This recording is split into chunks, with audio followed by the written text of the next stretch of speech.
بسم الله الرحمن الرحيم الحمد لله رب العالمين صلى الله وسلم وبارك على نبينا محمد وعلى آله وأصحابه أجمعين أما بعد.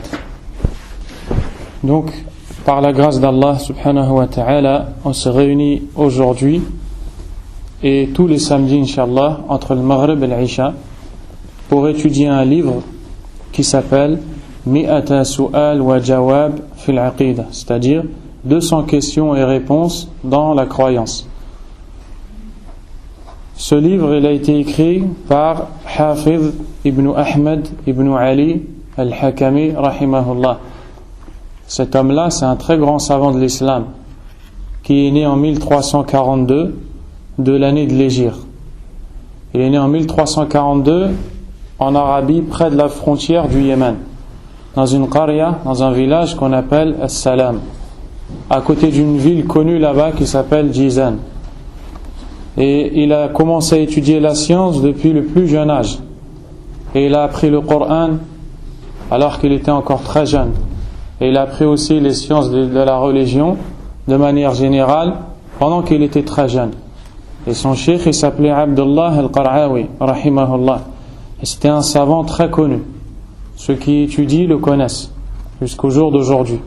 Il était très connu, il avait de la science dans tous les domaines. Et donc, Hafiz al-Hakami, rahimahullah, qui est l'auteur du livre qu'on va étudier, il a étudié chez Abdullah al-Qar'awi, rahimahullah, toujours là-bas, dans la frontière du Yémen, à Jizan. Et ce cheikh qui a écrit ce livre, il est mort en 1377. C'est-à-dire, quand il est mort, il avait 35 ans. Donc, il n'a pas vécu longtemps, mais si on regarde tous les livres qu'il a écrits et toute la science qu'il a propagée et qu'il a enseignée, on aura l'impression qu'il a vécu jusqu'à 70 ans. Parce que Allah subhanahu wa ta'ala, c'est lui qui met la baraka dans le waqt. C'est lui qui met la bénédiction dans le temps. Et plus le serviteur est sincère avec Allah, kullama akhlasa al-'abdu niyyatahu lillah azza wa jal, plus Allah il va lui mettre de la baraka.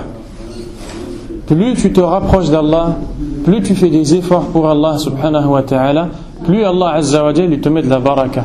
Cet homme-là, il a vécu 35 ans, mais on dirait qu'il a vécu 70 ans si on regarde tout ce qu'il a pu faire dans sa vie. Et il a écrit un livre qui est très connu, qui s'appelle Sullam al-Wusul. Non, c'est bon, c'est bon. Barakallah.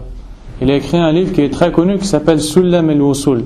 Sullam al-Wusul, c'est une poésie dans laquelle il te parle des bases de l'islam.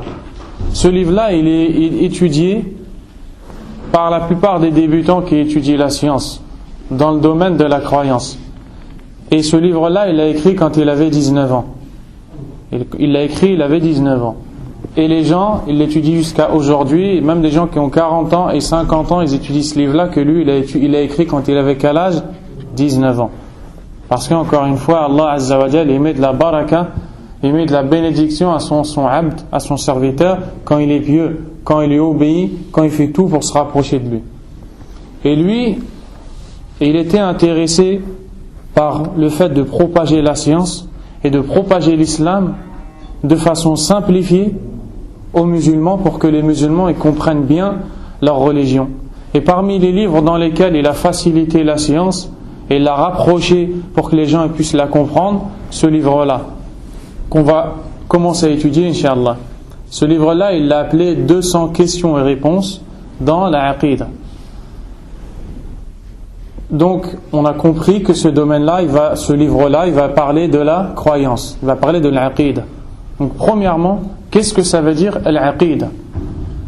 Ce mot-là, en arabe, il vient à la base du mot aqd. Al-aqd huwa al-rabt. Ce mot-là, qui est al-aqd, il veut dire de faire un nœud ou d'attacher quelque chose.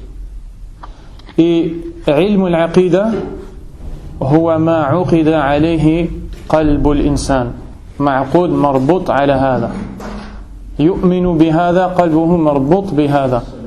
Alaykum salam wa rahmatullah. Et la science de l'aqida, ça a été appelé aqida parce que c'est ce sur quoi le cœur est accroché. Et le cœur, il est attaché à ça. C'est une conviction. Le cœur, il y est accroché et il ne se détache pas de ça. Toi, tu crois qu'Allah subhanahu wa ta'ala, c'est le seul qui a créé les cieux et la terre. هذه عقيدة. قلبك معقود مربوط على هذا. لا تشك في هذا. Ton cœur, il est attaché à cette croyance-là. Ton cœur, il est attaché à cette croyance-là, tu ne doutes pas de ça. Ça, c'est ce qu'on appelle l'aqida. Alaykum salam wa rahmatullah.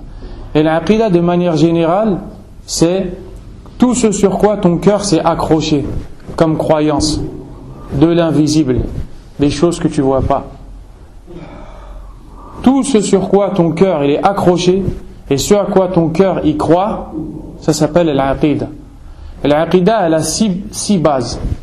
Et la plupart d'ici, vous les connaissez. C'est ce qu'on appelle les 6 piliers de la foi. Arkan al-Iman. Hadihi usul aqidat al-Muslim. Les 6 piliers de la foi, qui sont la base de la croyance du musulman. La croyance en Allah, en ses anges, en ses livres, en ses prophètes, au jour dernier de la résurrection, et au destin, qu'il soit bon ou mauvais. Et toutes ces choses-là, c'est des choses que tu ne vois pas. Allah, ses anges, sauf les livres, les prophètes, le jour dernier et le destin, qu'il soit bon ou mauvais. Ton cœur, il est accroché à ces choses-là. C'est pour ça qu'on appelle ça une aqida. Donc tu as compris que l'aqida, ça vient de l'aqd, qui veut dire attaché, et que ça a été appelé comme ça parce que ça veut dire c'est la croyance sur laquelle ton cœur il est attaché, il ne se détachera pas. D'accord? Donc si tu crois qu'Allah est le seul qui a créé la terre, ça s'appelle une aqida. Si tu crois qu'Allah est le seul à mériter l'adoration, ça s'appelle une aqida. Et en français, on le traduit par une croyance ou par le dogme. Taïb. Maintenant, l'aqida, c'est la science la plus importante. Fi hada ad-din. C'est la science la plus importante de cette religion. Parce que la science, elle se divise en deux. Il y a une science dont l'apprentissage est obligatoire à tous les musulmans. Et il y a une autre science dont l'apprentissage n'est pas obligatoire à tous les musulmans, mais il est obligatoire à seulement une partie. Et la science que tous les musulmans doivent connaître et qu'ils n'ont pas le droit d'ignorer, c'est la science de l'aqida. C'est la science de la croyance. C'est-à-dire que le musulman, il doit savoir en quoi il croit. Il doit savoir qui est Allah. Il doit savoir qui sont les anges. Il doit savoir qui sont les prophètes. Il doit savoir connaître qu'Allah a envoyé des livres. Il doit savoir pourquoi Allah a envoyé les prophètes. Pourquoi Allah a envoyé des livres. Il doit savoir qu'il attend un jour qui est Yawm al-Qiyamah, le jour de la résurrection. Et il doit savoir qu'Allah Azza wa Jalla a tout décrété. Et que tout ce qui se passe, c'est biqadarillah, c'est-à-dire par la destinée d'Allah Azza wa Jalla. Il doit connaître le sens de la ilaha illallah. Qu'il soit petit, grand, homme, femme, en bonne santé, malade, pauvre ou riche. Ça, c'est une aqida qu'il doit connaître. Il n'a pas le droit d'ignorer ça. Ça fait partie de la science que tout le monde doit apprendre. Alaykum salam. Et que celui qui ne l'apprend pas, huwa athim, il est dans le péché. Parce qu'il ignore une chose dont il ne peut pas se passer. Il ne connaît pas une chose alors qu'il ne peut pas se passer de cette chose-là. Tu ne peux pas te passer de la ilaha illallah. Est-ce que si je te demande de m'expliquer la ilaha illallah, tu vas savoir me l'expliquer? Tu ne peux pas te passer de Muhammad Rasulullah. Est-ce que si je te demande qu'est-ce que ça veut dire Muhammad Rasulullah, tu vas savoir me l'expliquer? Si demain tu rencontres quelqu'un et tu veux l'appeler à l'islam et tu veux lui expliquer la religion d'Allah, est-ce que tu sauras lui expliquer pourquoi on croit que le seul qui a le droit à l'adoration c'est Allah? On croit que le seul qui doit être suivi c'est le prophète alayhi salatu wassalam. Toutes ces choses-là, tu n'as pas le droit de les ignorer. C'est pour ça que c'est la base de la religion.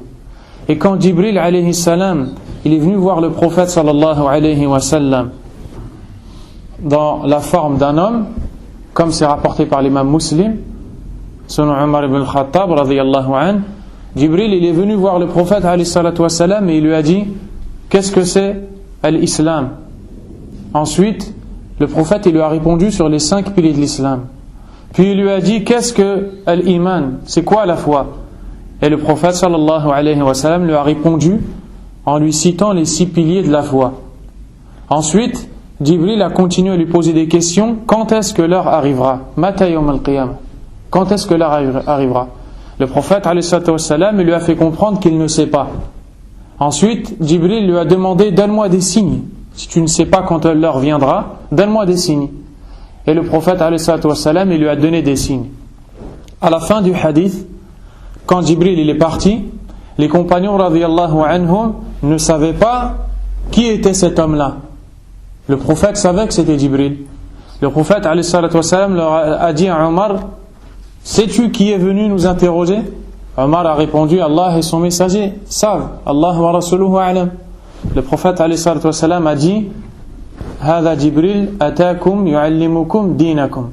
Voici Jibril qui est venu vous enseigner votre religion.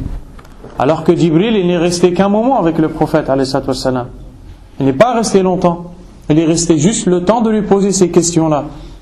Alors, et malgré cela, le prophète alayhi wa sallam, à la fin, il a dit, Jibril est venu vous apprendre votre religion. Pourquoi? Parce que tout ce qui a été dit dans ce hadith, c'est sur ça que la religion elle est posée, c'est sur ça que la religion elle est bâtie. Et parmi ces choses-là, les piliers de la foi. Donc, toi qui dis être musulman et qui dis avoir cette religion, tu n'as pas le droit d'ignorer les choses sur quoi la religion elle est posée, sur quoi la religion elle est construite, par quoi la religion elle commence. Et si tu étudies la biographie du prophète alayhi wassalam, tu vas voir qu'il est resté pendant 13 ans à Mecca sans faire l'hijra, l'émigration à Médine, et 10 ans après à Médine. Et pendant ces 13 années dans lesquelles il est resté à Mecca, Allah subhanahu wa ta'ala, quand il a révélé les versets et le Coran, il n'a pas révélé d'ordre ou d'interdit, d'ahkam, de choses qu'on doit faire, on ne doit pas faire. Les seuls versets qu'il révélait, c'était des versets pour appeler à l'ibada, à l'adoration d'Allah, au fait que seul Allah mérite l'adoration, et au fait que le pire des péchés c'est le shirk billah azza wa jal. Pendant 10 ans à Mecca, le prophète sallallahu alayhi wa sallam allait voir les gens et leur disait Qulu la ilaha illallah tuflihu, dites la ilaha illallah, vous réussirez. Et eux ils répondaient Aja'ala al-alihata ilahan wahida inna hadha la shay'un ujab.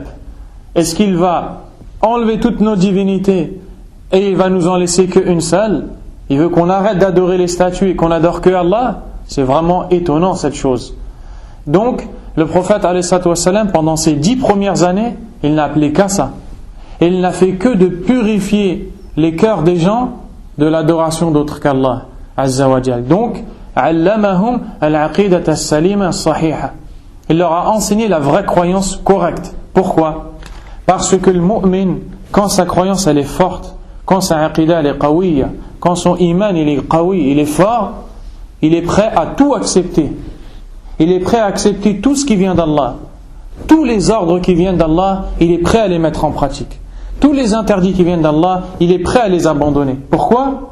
Parce que avant de mettre en pratique les ordres et de délaisser les interdictions d'Allah, il sait qui est Allah, parce qu'il a étudié sa aqida. Comme il connaît Allah, il va aimer tout ce qui vient d'Allah subhanahu wa ta'ala, et il va détester tout ce qu'Allah azza wa jalla a interdit. Et c'est ça la raison pour laquelle les gens ils tombent dans les péchés. Ils tombent dans les péchés parce qu'ils ne connaissent pas Allah subhanahu wa ta'ala. Plus tu connais Allah, moins tu tombes dans les péchés. Alaykum salam. Plus tu ignores qui est Allah, plus tu tombes dans les péchés. C'est pour ça que les gens qui craignent le plus Allah, c'est les savants. Et c'est pour ça qu'Allah azza wa jalla dit dans le Coran Innama yakhsha Allah min ibadihi al-ulama. Parmi les serviteurs d'Allah, ceux qui craignent véritablement Allah sont les savants. Pourquoi? Parce qu'ils connaissent Allah. Et parce qu'ils connaissent l'iman. Et parce qu'ils connaissent l'aqida. Donc, c'est la science la plus importante. C'est la science la plus importante. Parce que c'est sur ça que tu vas être interrogé dans ta tombe. Dans ta tombe, quand tu vas être enterré, il y a 2 anges qui vont venir te poser des questions, qui sont Munkar et Nakir, comme c'est venu dans un hadith. Ces 2 anges, ils vont venir te poser 3 questions. Man rabbuk, wa ma dinuk, wa madha taqulu fi hadha ar-rajul alladhi bu'itha fikum. Qui est ton Seigneur? Et quelle est ta religion? Et que dis-tu de cet homme qui vous a été envoyé?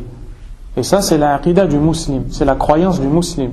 Il doit connaître Allah, il doit connaître la religion d'Allah, et il doit connaître l'homme qu'Allah il a envoyé, subhanahu wa ta'ala. Donc, j'arrive. Donc, il doit connaître ces choses-là parce que c'est les choses les plus importantes. Et c'est la base de la religion. Et toi, tu vois que dans l'islam, il y a beaucoup d'obligations. Et il y a beaucoup de choses qu'Allah Azza wa Jalla l'a interdit. Et il y a beaucoup de choses qu'Allah il a réglées. On doit faire telle chose à telle heure, on doit faire telle chose comme ça, et pas d'une autre façon. Et malgré tout ça, avec tout ce qu'Allah il nous a ordonné de faire, et tout ce qu'Allah il nous a interdit de faire, eh bien tout ça, ça ne sera jamais accepté de toi tant que tu ne dis pas « Ashhadu an la ilaha illallah wa ashhadu anna Muhammadan Rasulullah ». Parce que cette parole-là, quand elle est comprise et quand elle est mise en pratique, c'est la croyance du musulman. Et c'est le premier pilier de l'islam. Sans dire cette parole-là, tout ce que tu fais de l'islam, c'est pas accepté par Allah, subhanahu wa ta'ala. Donc si Allah, il a fait que le premier pilier de l'islam, c'est une parole, c'est pour que tu comprennes que cette parole-là, elle a un sens. Et tu dois la comprendre, et tu dois la vivre, et tu dois la pratiquer toute ta vie. Pour Allah subhanahu wa ta'ala. Et cette science-là, les savants de l'islam, ils ont écrit beaucoup de livres pour l'expliquer aux gens. Il y a des livres qui sont plus compliqués que d'autres, il y a des livres qui sont plus simplifiés. Ce livre-là, comme vous allez voir, Inch'Allah, c'est un livre qui a pour but de simplifier la compréhension de cette science-là à l'ensemble des musulmans. Puisque les gens qui sont concernés par cette science-là, c'est tous les musulmans. Et on a dit la deuxième science que tous les musulmans ne sont pas obligés de connaître, ou la deuxième science, c'est la science que tous les musulmans ne sont pas obligés de connaître. Cette science-là, tout le monde doit la connaître. La deuxième, on n'est pas obligé. C'est-à-dire que seulement une partie de la communauté doit connaître cette chose-là. Et si personne ne connaît cette science, tout le monde est dans le péché. Si une partie la connaît, personne n'est dans le péché. Un exemple. Toi, tu veux accomplir salat al-janaza. Eh bien, l'obligation de connaître comment prier cette prière ne concerne pas tous les musulmans. Tous les musulmans il ne leur est pas obligatoire de connaître comment faire salat al-janaza. S'il y a quelques personnes qui savent la faire, pour la faire sur la personne qui meurt, eh ben c'est suffisant. Mais si personne ne sait la faire, tout le monde est dans l'erreur. D'accord ? Par contre, comment faire les 5 salats ? Tout le monde doit le connaître, ça. Vous avez compris ? Tout le monde doit le connaître. Donc il y a des choses que tout le monde doit connaître, et il y a des choses qu'une partie des musulmans doivent connaître. Et parmi les choses que tout le monde doit connaître, cette science-là qu'on va commencer à étudier, Inch'Allah Azza wa Jal. Donc ce livre-là, il s'appelle Mi'ata Su'al wa Jawab fil Aqida. 200 questions et réponses dans l'Aqida.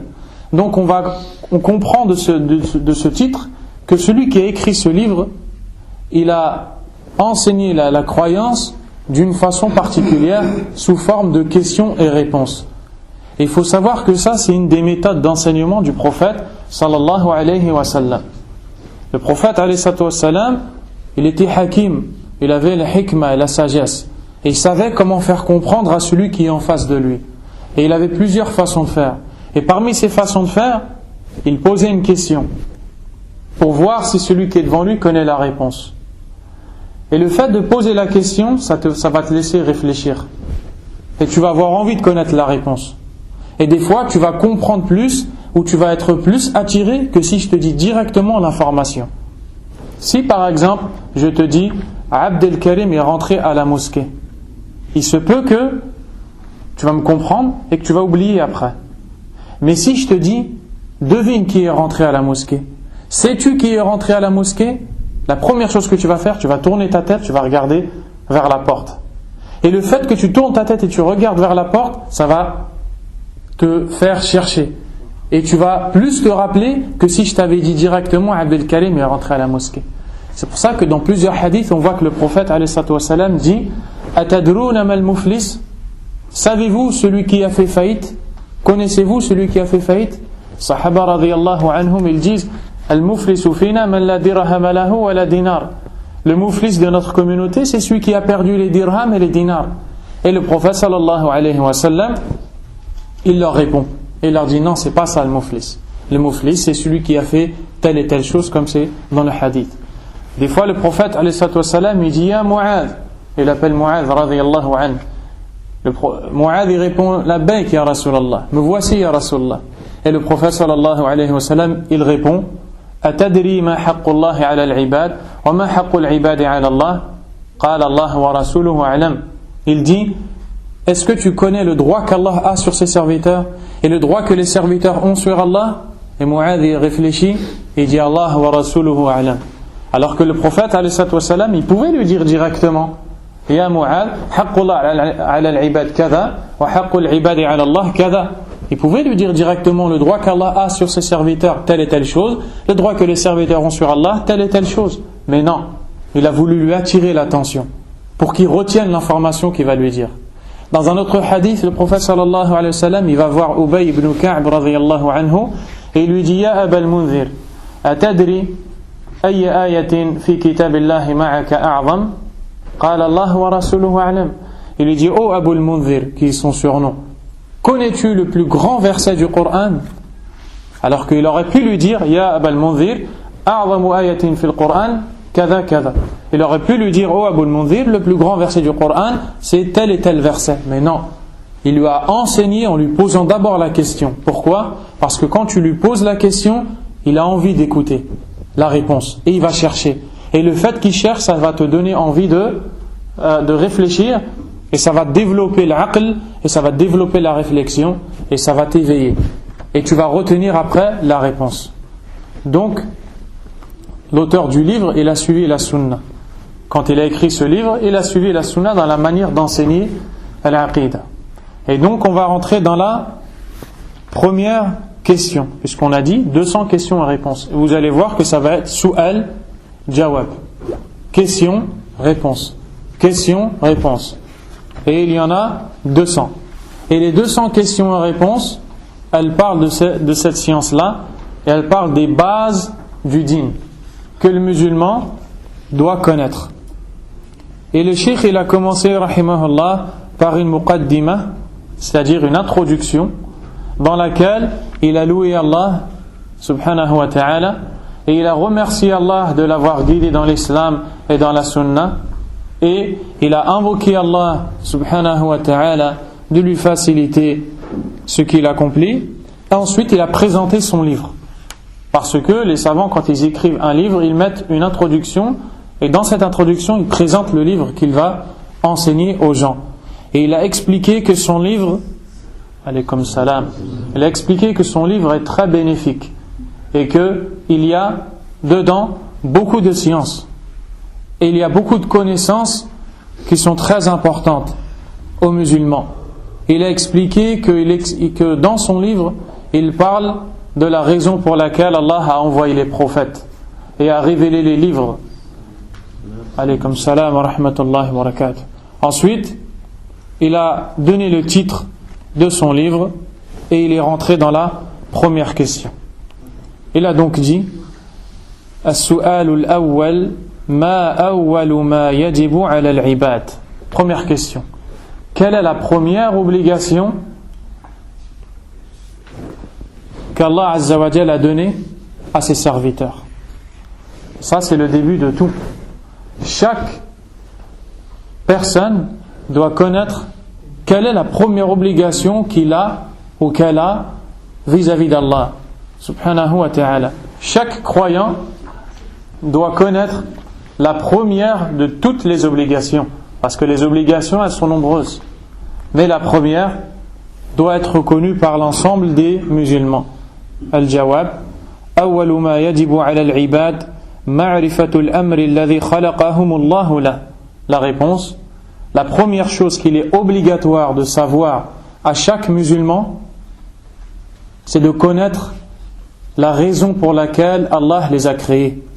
Wa akhadha alayhimul mithaq, et sur laquelle Allah a pris leur engagement. Car Allah subhanahu wa ta'ala a pris de nous un engagement. Lorsque tu as dit Ashhadu an la ilaha illallah, tu as pris un engagement et tu as fait un pacte avec Allah. Et Allah subhanahu wa ta'ala a dit dans le Coran وَبِعَهْدِ اللَّهِ أَوْفُوا. Et soyez, respectez l'engagement que vous avez pris avec Allah. Et le plus grand engagement que tu as pris avec Allah, c'est lorsque tu as dit Ashhadu an la ilaha illallah wa ashhadu anna Muhammadan Rasulullah. وأخذ عليهم الميثاق به وأرسل به رسله إليهم وأنزل به كتبه عليهم. Ils doivent connaître la raison pour laquelle Allah les a créés, pour laquelle Allah a pris leur engagement, leur a envoyé les prophètes et leur a révélé les livres. وَلِأَجْلِهِ خُلِقَتِ الدُّنْيَا وَالْآخِرَةِ وَالْجَنَّةُ وَالنَّارِ. Et pour cette même raison, Allah a créé le paradis et l'enfer, le bas monde et l'au-delà. وَبِهِ حَقَّتِ الْحَاقَّةِ وَوَقَعَتِ الْوَاقِعَةِ. Et pour cette raison-là, l'événement inévitable arrivera. De quoi il parle? De Yawm al-Qiyamah. وَفِي شَأْنِهِ تُنْصَبُ الْمَوَازِينَ وَتَتَطَايَرُ الصُّحُفُ. Et pour cet événement-là, ou plutôt pour cette même raison-là pour laquelle Allah Azza wa Jalla nous a créés, les balances seront établies et les feuillets seront dévoilés. Il parle des balances, des bonnes actions et des mauvaises actions le jour où on va rencontrer Allah subhanahu wa ta'ala. Allah Azza wa Jalla nous a créés pour une raison. Et pour cette raison-là, il y aura des balances ou une balance avec deux plateaux sur lesquels seront pesées nos bonnes actions et nos péchés. Et aussi, وَتَتَطَايَرُ الصُّحُفُ. Et les feuillets seront déployés. As-suhuf, c'est les feuillets sur lesquels sont écrits les bonnes actions et les mauvaises actions. Le jour du jugement dernier, Allah subhanahu wa ta'ala, il va donner l'ordre qu'on ouvre les livres de chacun. Et l'ange viendra pour remettre le livre à chaque personne. Dans ce livre-là, il sera écrit tout ce qu'il a fait. Et l'ange, quand lui donnera son livre, il lui dira Iqra kitabak kafa bi nafsika al-yawma alayka hasiba. Il lui dira, lis ton livre, aujourd'hui tu te suffis comme propre comptable. Donc, pour cette raison pour laquelle Allah nous a créés, il y aura le jour du jugement dernier. Il y aura les balances pour peser les bonnes et les mauvaises actions. Et les feuillets seront déployés. وَفِيهِ تَكُونُ الشَّقَاوَةُ وَالسَّعَادَةُ. Et pour cette même raison-là, il y aura des gens heureux et des gens malheureux. Allah Azza wa Jalla a dit فَمِنْهُمْ شَقِيٌّ وَمِنْهُمْ سَعِيدٌ. Il y aura parmi eux des gens malheureux et des gens heureux. À cause de quoi? À cause de la raison pour laquelle ils ont été créés. Celui qui met en pratique la raison pour laquelle il a été créé, il sera heureux. Celui qui ne la met pas en pratique, il sera malheureux. Fi dunya wal akhirah. Dans ce bas monde et dans l'au-delà. Wa ala hasabihi tuqassamu al-anwar. Wa man lam yaj'al Allahu lahu nura fama lahu min nur. Et en fonction de cette chose-là, les gens ils auront de la lumière. Plus ils mettront en pratique cette chose-là, plus ils auront de la lumière. Plus ils délaisseront cette chose-là, moins ils auront de la lumière. Et celui à qui Allah ne donne pas de lumière, il n'aura pas de lumière. Et ça c'est un verset. Allah dit dans le Coran وَمَنْ لَمْ يَجْعَلِ اللَّهُ لَهُ نُورًا فَمَا لَهُ مِنْ نُورٍ. Celui qui n'a pas reçu la lumière d'Allah n'aura pas de lumière. Il ne sera pas guidé. Ça, ou ce qu'on vient de lire, c'est la première question avec la réponse. Donc, quelle est la première chose qu'il est obligatoire à chaque serviteur? La réponse, il est obligatoire à chaque serviteur de connaître la raison pour laquelle Allah les a créés, la raison pour laquelle aura lieu le jour du jugement dernier, la raison pour laquelle il y aura des balances pour peser les bonnes et les mauvaises actions, la raison pour laquelle il y aura des feuillets qui seront déployés et montrés devant tout le monde, la raison pour laquelle les gens auront nour ou les gens n'auront pas un nour, la raison pour laquelle les gens entreront au paradis ou en enfer. Deuxième question, as-su'al al-thani, c'est dans la suite de cette première question. Car maintenant qu'on a compris que la première chose qu'on doit mettre en pratique ou qu'on doit savoir, c'est la raison pour laquelle Allah nous a été créés, voici la deuxième question. Ma huwa dhalika al-amru alladhi khalaqa Allahu al-khalqa li ajlihi. Pour quelle raison Allah a fait exister ces créatures? Pour quelle raison Allah nous a créés, subhanahu wa ta'ala, puisque c'est la première chose qu'on doit connaître? Al-jawab, qala Allah ta'ala, وَمَا خَلَقَنَا السَّمَاوَاتِ وَالْأَرْضَ وَمَا بَيْنَهُمَا لَاعِبِينَ ما خلقناهما إلا بالحق ولكن أكثرهم لا يعلمون. La réponse, il a apporté 4 versets. Le premier, dans Surat Ad-Dukhan, la fumée, versets 38 et 39, Allah Azza wa Jalla a dit: et ce n'est pas par divertissement que nous avons créé les cieux et la terre et ce qui s'y trouve entre eux. Ma khalaqnahuma illa bil haqq. Nous ne les avons créés qu'en toute vérité, mais la plupart des gens ne savent pas. Dans ce verset, Allah Azza wa Jalla nous dit: ne croyez pas qu'Allah a créé les cieux et la terre pour rien, sans but, ou pour se divertir, ou pour passer le temps. Loin de là.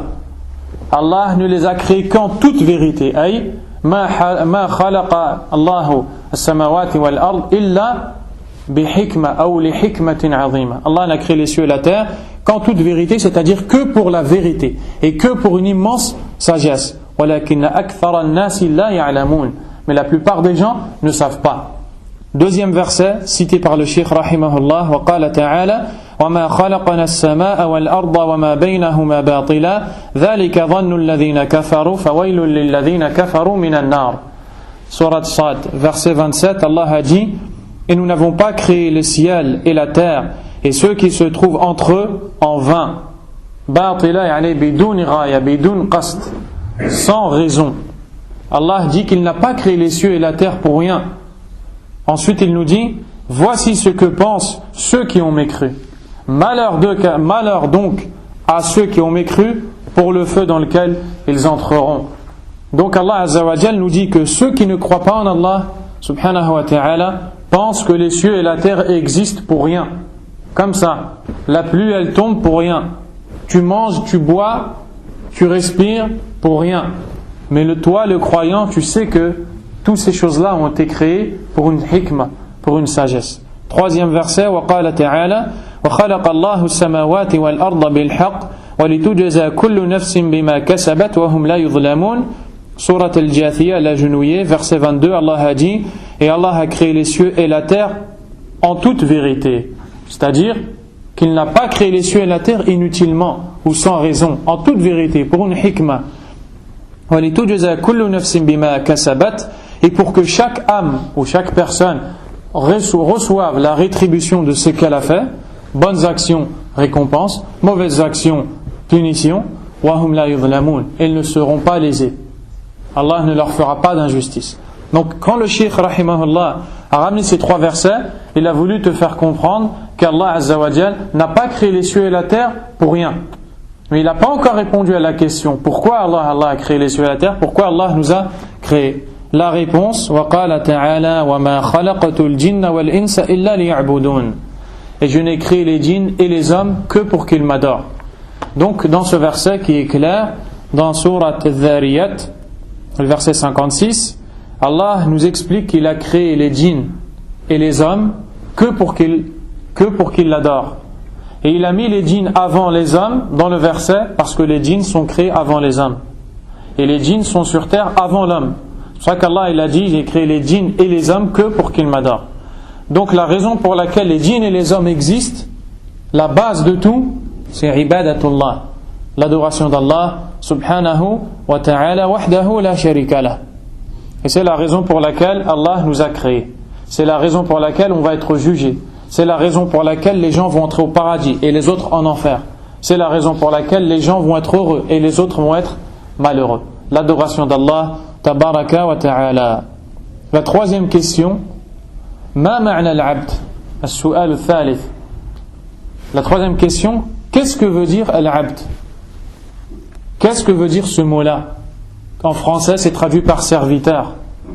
Alaykum salam wa rahmatullah. Serviteur. Qu'est-ce que veut dire le serviteur? Quand on dit Abdullah, ma ma'na Abdullah? Quand on dit le serviteur d'Allah, qu'est-ce que veut dire le serviteur d'Allah? Al-jawab, la réponse. Al-abd. Al-muhim, moi je ne vais pas lire la réponse, je vais la résumer pour que ça soit plus facile. La réponse, c'est que l'abd, il se divise en deux. Le serviteur, ce mot-là, le mot abd en arabe, il peut parler de 2 choses. La première chose, il peut parler de celui qui s'est fait humilier par Allah subhanahu wa ta'ala, de celui qui a été rabaissé par Allah subhanahu wa ta'ala. Donc, c'est quelqu'un qui est le serviteur d'Allah Azza wa Jal, mais, comment on dit, de bon gré ou malgré? De bon gré ou de malgré? Celui qui veut, on dit qu'il fait de bon gré. Celui qui ne veut pas, on dit qu'il fait de malgré. Donc, ce serviteur-là, il est le serviteur d'Allah. Je ne sais pas si on dit comme ça, même moi j'ai un doute. Ala kulli hal, celui qui a la volonté et celui qui n'a pas la volonté. Quoi qu'il en soit, quand on parle du mot abd, on parle de deux choses. La première chose, on parle de quelqu'un qui est le abd d'Allah, le serviteur d'Allah, sans sa volonté. Même s'il ne veut pas être le serviteur d'Allah, il reste le serviteur d'Allah parce qu'il a besoin d'Allah, parce qu'il ne peut pas se passer de risque de la subsistance, parce que c'est Allah qui l'a fait exister, parce que c'est Allah tabaraka wa ta'ala qui lui a donné la vie, la santé, et qui ne peut rien avoir sans qu'Allah lui donne. Donc c'est un abd d'Allah, qu'il le veuille ou non, c'est un serviteur d'Allah Azza wa Jal. Deuxièmement, l'autre abd d'Allah, l'autre serviteur d'Allah, c'est celui qui veut adorer Allah. Et c'est qui celui-là? C'est le muslim ou le mu'min, c'est le croyant. C'est le croyant, celui qui de plein gré, de sa bonne volonté, il veut obéir à Allah, il veut adorer Allah subhanahu wa ta'ala. Celui-là aussi c'est le abd. Et le meilleur des deux c'est lequel? C'est celui qui est le abd de sa bonne volonté, de son plein gré. Et Allah Azza wa Jal nous dit dans le Coran que toute la créature d'Allah sont des serviteurs d'Allah. In kullu man fi samawati wal ard illa ati ar-rahman abda. Laqad ahsahum wa addahum adda. Allah a dit dans Surat Maryam que tous ceux qui vivent dans les cieux et dans la terre vont venir en serviteurs à Allah, seront des abd, seront des serviteurs d'Allah subhanahu wa ta'ala. Allah les a tous comptés, il les connaît un par un subhanahu wa ta'ala. Donc quand on dit al-abd, on dit une de ces deux choses-là. Celui qui est le serviteur d'Allah de bon gré, de sa bonne volonté, celui-là c'est le croyant, al-mu'min. Celui qui reste quand même le serviteur d'Allah, même s'il ne veut pas. Et celui-là c'est al-kafir. Et toutes les créatures d'Allah ont besoin d'Allah. Allah Azza wa Jalla a dit dans le Coran, Yas'aluhu man fi samawati wal ard, kulla yawmin huwa fi sha'n. Les habitants des cieux et de la terre lui demandent. C'est-à-dire, ils demandent à Allah. Toi, quand tu vas chercher et tu fais les asbab, les causes pour te guérir, ou pour manger, ou pour boire, indirectement tu demandes à Allah. Parce que si Allah ne te donne pas l'eau, si Allah ne te donne pas la nourriture, tu meurs. Donc tu as besoin d'Allah. Donc toi, quand tu vas prendre ce verre pour boire, en vérité, tu demandes à Allah Azza wa Jal. Et c'est ça qu'Allah dit dans le Coran, que ceux qui sont dans les cieux et dans la terre, chaque jour demandent des choses à Allah. Kulla yawmin huwa fi sha'n. Et chaque jour, Allah fait une chose. Chaque jour, Allah donne la vie à quelqu'un, donne la mort à quelqu'un, donne la santé à quelqu'un, rend malade quelqu'un, guérit quelqu'un, enrichit quelqu'un, rend pauvre quelqu'un, guide, égare. On est tous des serviteurs d'Allah subhanahu wa ta'ala. As-su'al al-rabi', la quatrième question. Maintenant qu'on sait ce que c'est un abd, on doit savoir qu'est-ce que ça veut dire al-ibada. Et vous voyez que les questions, c'est étape par étape. Et au fur et à mesure, ils développent. Plus on va avancer dans le livre, et plus ça va se développer. C'est pour ça que c'est important de comprendre le début. Parce que le début, c'est la base du livre. Donc la quatrième question, ma hiya al-ibada? Qu'est-ce que veut dire al-ibada? La réponse, al-jawab, al-ibada ismun jami' لكل ما يحبه الله ويرضاه من الأقوال والأعمال الظاهرة والباطنة والبراءة مما ينافي ذلك ويضاده. La réponse, c'est que le mot ibada, qui est traduit en français par adoration, c'est un mot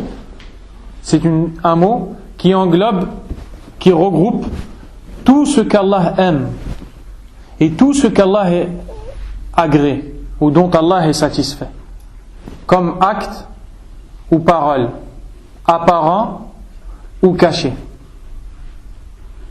Et le fait de se désavouer du tout le contraire de ça. Al-ibada, c'est un mot qui veut dire tout ce qu'Allah subhanahu wa ta'ala aime de toi, des paroles, des actes, que ces actes soient apparents ou cachés. Donc là il y a trois choses. Al-ibada, il y a trois choses dedans. Il y a des paroles et des actes. Et ces actes-là, ils sont des fois apparents et des fois ils sont cachés. Quand on dit apparent, ça veut dire qu'on les voit. Je te vois faire une chose, je te vois faire la salat. Quand on dit caché, ça veut dire que c'est un acte qui vient de ton qalb. Al-mahabba, même si tu me dis que tu m'aimes, je ne peux pas le voir. L'amour. L'amour, c'est un acte, mais cet acte, il est caché. Pourquoi ? Parce qu'il est dans le cœur. Donc, al-ibada, c'est tout ce qu'Allah aime de toi, comme parole ou comme acte, qui soit apparent ou caché.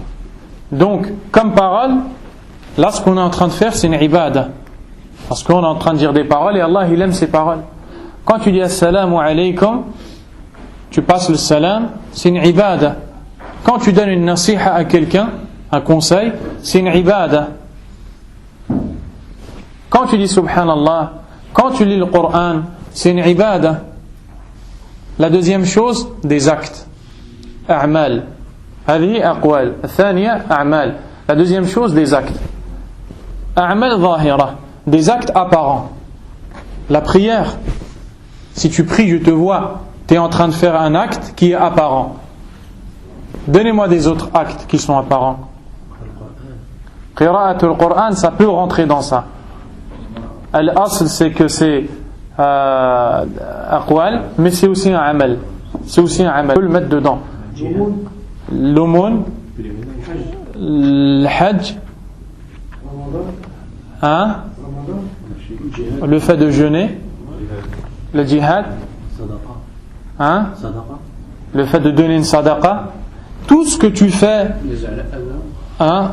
Le fait de faire l'adhan, le fait de faire l'iqama, le fait de diriger la salat, le fait d'aider quelqu'un à porter quelque chose, le fait d'aider, le fait de protéger quelqu'un, le fait de défendre, etc. Tout ce que tu fais comme acte qu'Allah Azza wa Jal il aime, c'est une ibada. La troisième chose, des actes qui sont cachés. Des actes qui sont que dans le qalb. Ibrahim, un acte du cœur.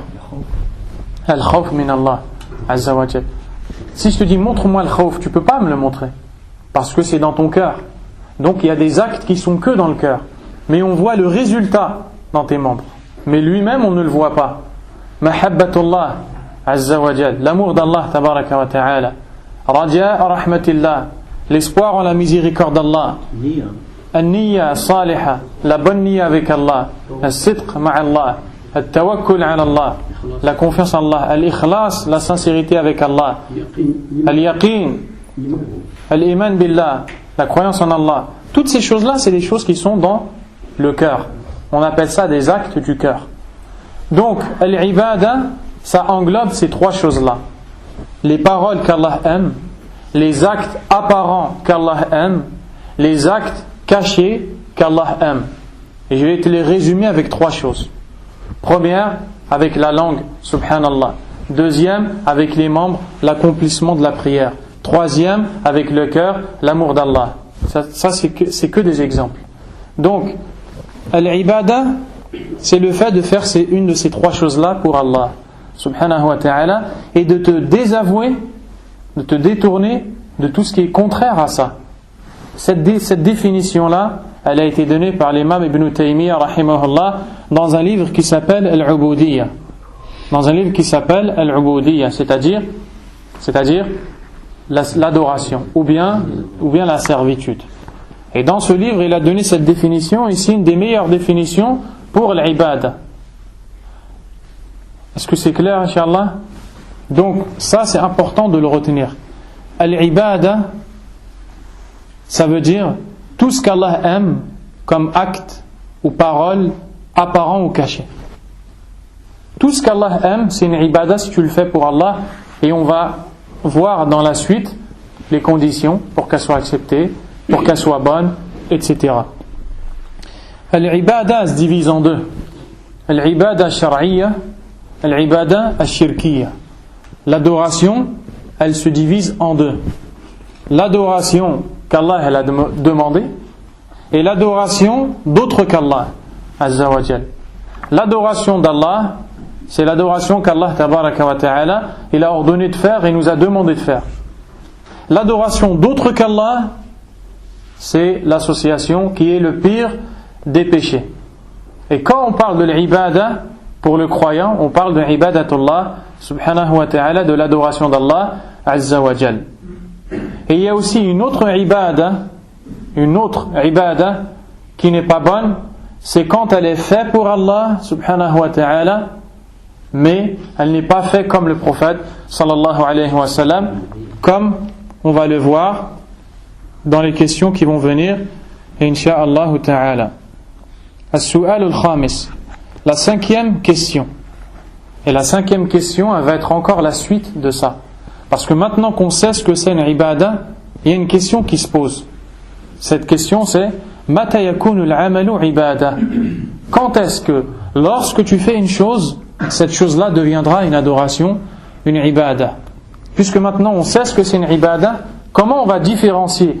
Moi, si je prends un verre d'eau et je bois, ou si je te serre la main, comment je peux savoir si ça c'est une ibada ou pas? C'est une adoration ou pas? La réponse, il nous dit, al-jawab, إذا كمل فيه شيئان وهما كمال الحب مع كمال الذل. Il nous dit, l'acte qu'on fait est une adoration, une ibada, lorsqu'il y a deux choses dedans. Quelles sont ces deux choses? L'amour complet et l'humiliation totale. Qu'est-ce que ça veut dire?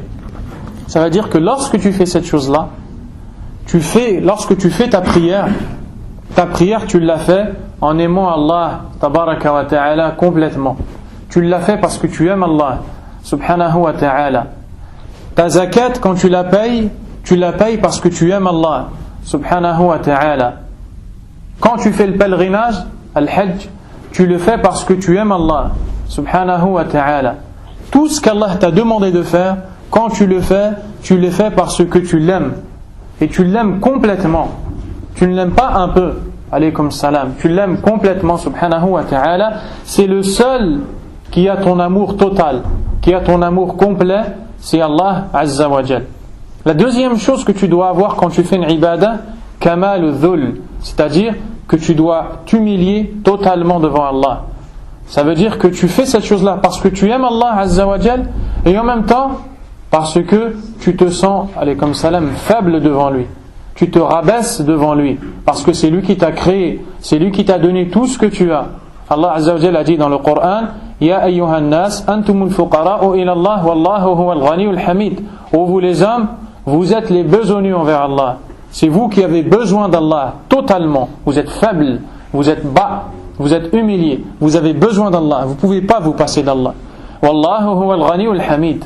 Et Allah est celui qui est riche, il n'a pas besoin de vous. Hamid, digne de louange. In yasha yudhibukum wa ya'ti bi khalqin jadid wa ma dhalika 'ala Allah bi aziz. S'il le veut, il vous efface. Il vous fait disparaître et il vous fait remplacer par une autre création. Et cela n'est pas difficile pour Allah subhanahu wa ta'ala. Et cette cinquième question, on la reprendra la semaine prochaine, incha'Allah. Donc on a lu 5 questions du livre qui s'appelle 200 questions dans la croyance. Samedi prochain, incha'Allah, on fera la suite. Wallahu a'lam wa sallallahu wa sallam wa baraka ala nabiyyina Muhammadin wa ala alihi wa sahbihi ajma'in. Subhanaka Allahumma wa bihamdik. Ashhadu an la ilaha illa anta astaghfiruka wa atubu ilayk. Barakallahu. Alhamdulillahi rabbil alamin. Allahumma salli wa sallim wa barik ala nabiyyina Muhammad wa ala alihi wa sahbihi ajma'in. Amma ba'd. Inch'Allah ta'ala, on continue l'étude du livre qui s'appelle Mi'atan su'alin wa jawabin fil aqida.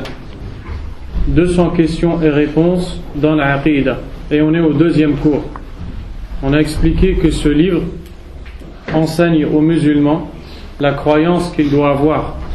Et la croyance sans laquelle il ne peut pas être musulman.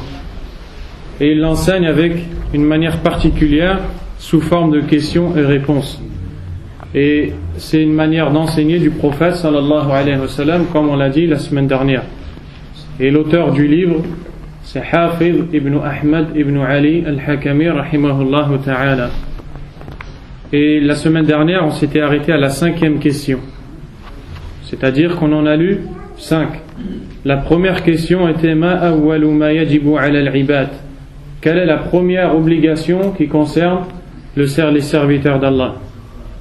Et on a dit que les serviteurs d'Allah ont pour première obligation de savoir la raison pour laquelle Allah Azza wa Jal les a créés.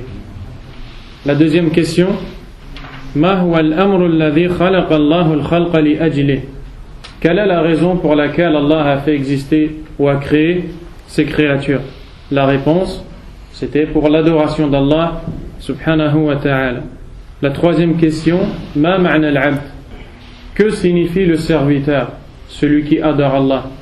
Et comme on est en train de voir, les questions, elles sont faites dans un ordre bien particulier, pour monter petit à petit. Et on a expliqué que l'abd, il se divise en deux. Celui qui adore Allah subhanahu wa ta'ala de bon gré, celui qui adore Allah azza wa jal de mal gré. Celui qui adore Allah de sa propre volonté, celui-là c'est le musulman, le mu'min, il fait de sa propre volonté, il obéit à Allah azza wa jal. Et celui qui désobéit à Allah, mais qui reste quand même un serviteur d'Allah, parce qu'il ne peut pas se passer d'Allah, il ne peut pas se passer de l'eau, il ne peut pas se passer de la nourriture, il ne peut pas se passer de tout ce qu'Allah donne. Donc quand il va chercher la subsistance, quand il va chercher la nourriture, quand il va chercher les médicaments pour se soigner, il demande à Allah, qu'il le veuille ou non. Donc c'est un serviteur d'Allah. Allah azza wa jal nous parle de ces deux types de serviteurs, ou de ces deux catégories de serviteurs dans le Coran. Celui qui obéit à Allah de bon gré. Allah dit dans le Coran, Alaysa Allahu bi kafin abdah, abdahu huna alladhi ya'buduhu bi iradatihi. Donc dans ce verset, Allah azza wa jal a dit, Allah ne suffit-il pas à son serviteur? Le serviteur ici, c'est celui qui adore Allah de bon gré. Et dans l'autre verset, Allah azza wa jal a dit, In kullu man fi samawati wal ardi illa ati ar-rahmani abda. Tous ceux qui sont dans les cieux et sur la terre viendront en serviteurs au miséricordieux, c'est-à-dire soumis, qu'ils le veuillent ou non. La quatrième question, Ma hiya al-ibada. Quelle est la signification de l'adoration? Qui est-ce qui me donne la réponse? Rapidement. Ibrahim.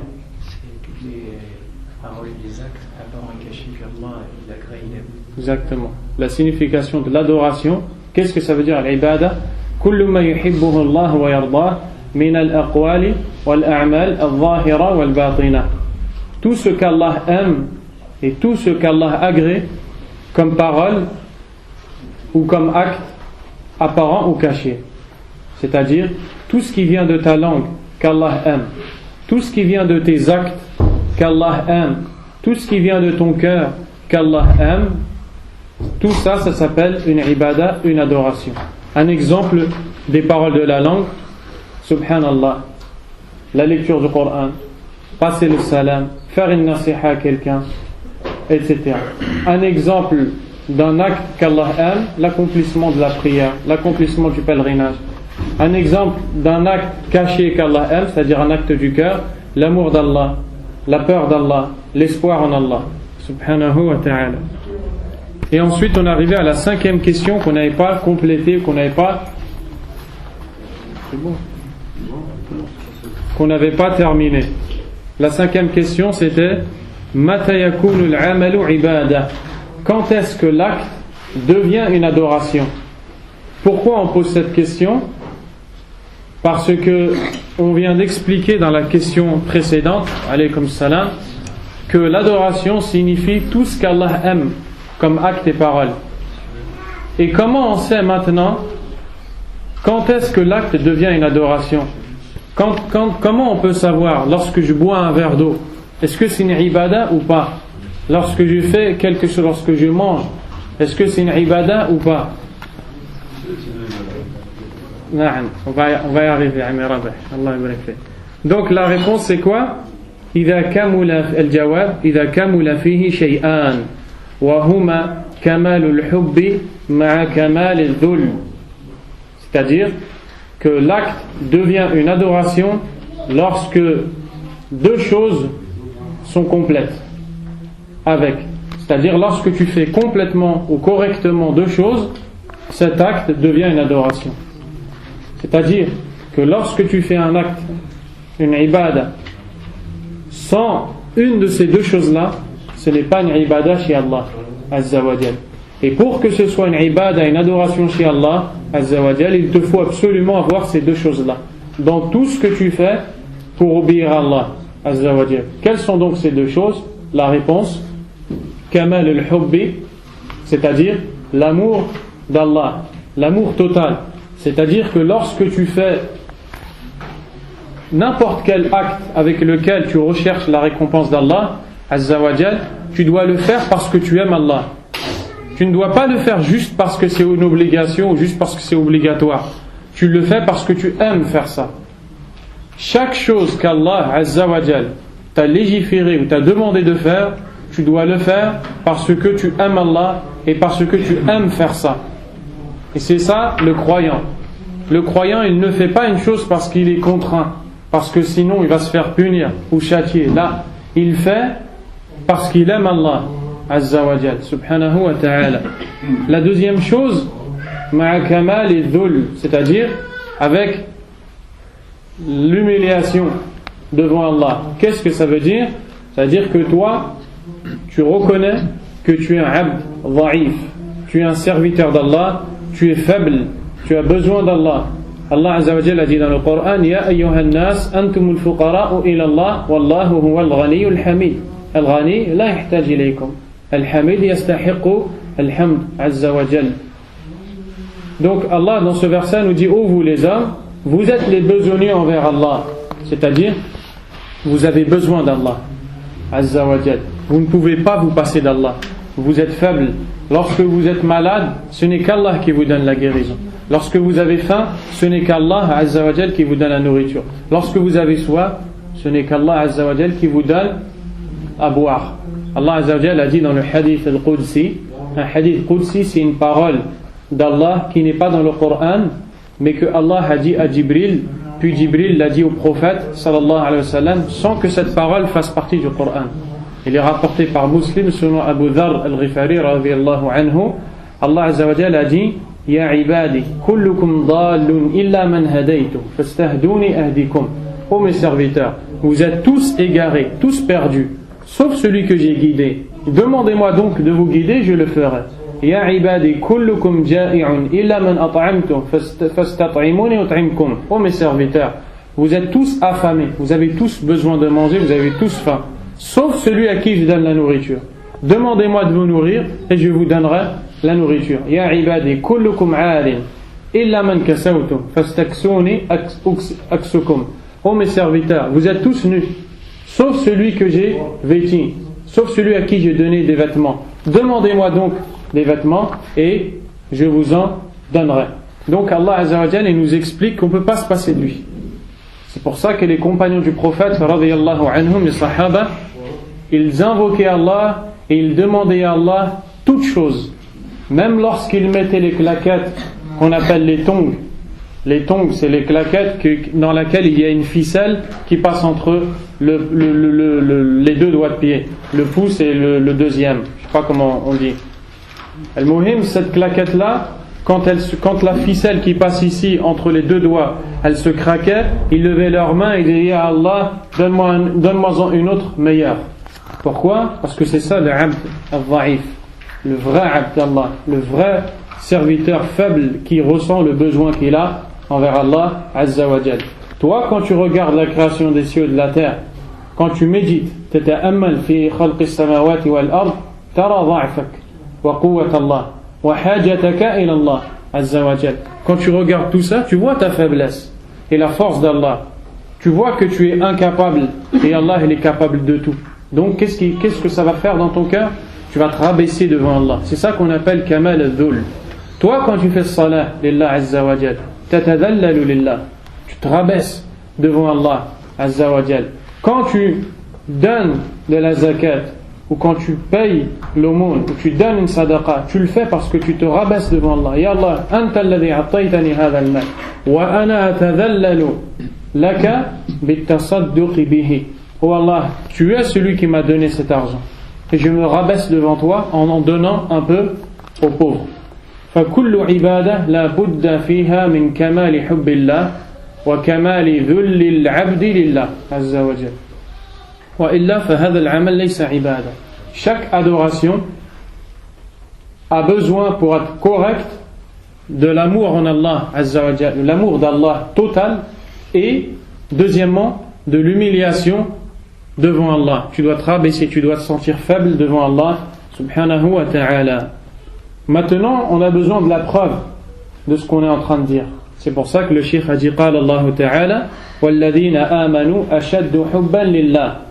Et ceux, donc il a apporté le verset où Allah dit, et ceux qui ont cru sont plus ardents dans l'amour d'Allah. Yani ils sont plus forts que les autres dans l'amour d'Allah. Ils aiment Allah plus que quiconque parmi les gens. Pourquoi? Parce que هم الذين آمنوا فإذا هم الذين أشد حبا لله لأن المؤمنين يحبون الله عز وجل. Parce qu'ils sont les croyants. Et les croyants sont ceux qui aiment Allah plus que tout. Donc Allah Azza wa Jalla nous a expliqué dans ce verset que les croyants, ils sont croyants parce qu'ils aiment Allah. Donc celui qui n'aime pas Allah, il n'est pas croyant. Donc celui qui n'aime pas Allah, il n'adore pas Allah. Donc celui qui n'aime pas Allah, alladhi la yuhibbu Allah, la ya'budu Allah Azza wa Jalla.